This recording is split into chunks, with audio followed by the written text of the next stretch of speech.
Hey, it's Daoud. One of my favorite features about WordPress is that you can publish pages and posts. You can publish your content and certainly have it visible on the web, but you can also save content in a draft mode, and there's even a way to password protect pages. So I'm going to cover this today. I'm going to cover what's called the content visibility inside WordPress. And let me first take you over to this. This is the WordPress Codex.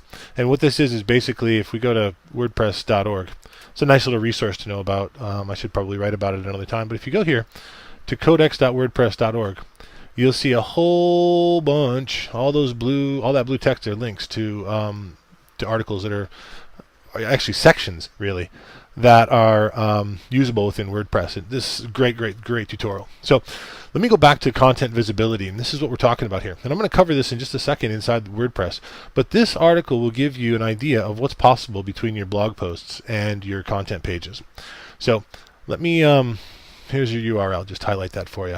Take a second so you can look at that. Then you can also, so let's just do this. So if we go into the dashboard, if you log into WordPress, let's start by opening pages. And when you open pages, of course, we know how to do this. We know how to open a page of content. So let's do that. And the area we're going to focus on is this area over here. So we're going to focus right over here. You see as I bring this in closer. Now, let's take a look at these different options that are here. We have status, visibility, and then the publish date. And this is the area we're gonna focus on. And this is again in a little gray box called publish. So first thing is status. If I edit my status, if I click edit there, I'll see there's a drop-down menu with some options.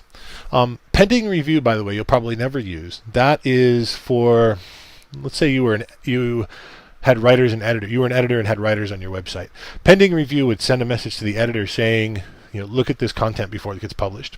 And then obviously published means it's visible to people, and draft means that it's not visible to people, it's something that you're working on.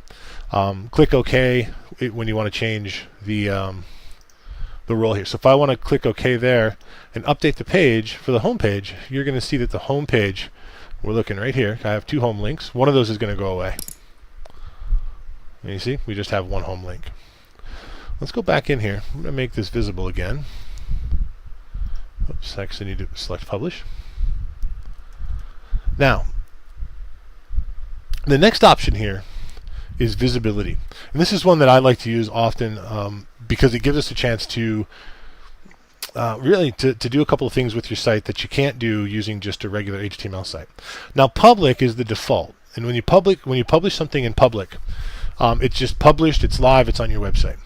Private, by the way, is if you publish it privately, then only people with a WordPress login will be able to see it.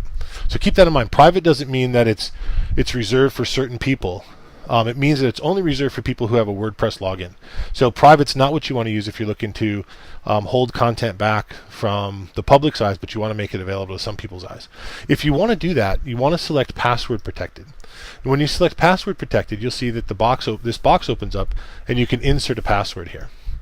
So you can insert whatever password you want. We'll call this password 1. And now if I save this and go to the home page, it's going to ask me for, let's do this. Let's save it. Update page. Let's go back to our home page. And we're going to see now if I click on this version home, it's going to say the page is password protected. If I type in our password, it's going to take me to the page. So that's password protecting a page. Of course, to remove the password protection, all you do is come here and select public instead of password protected, select OK, and then update the page again, and you're going to see that the page is no longer password protected. So the last thing I want to cover in this area, and by the way, this applies to posts and pages the same, is the publish date, because you can control when something's published. This can be more useful in blog posts rather than in pages. So let's just take a look at this.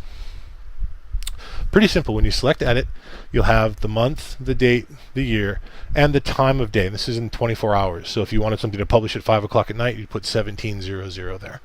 And again, select OK. One way you can use this, there's actually two really solid ways when you're using blog posts that you can use this.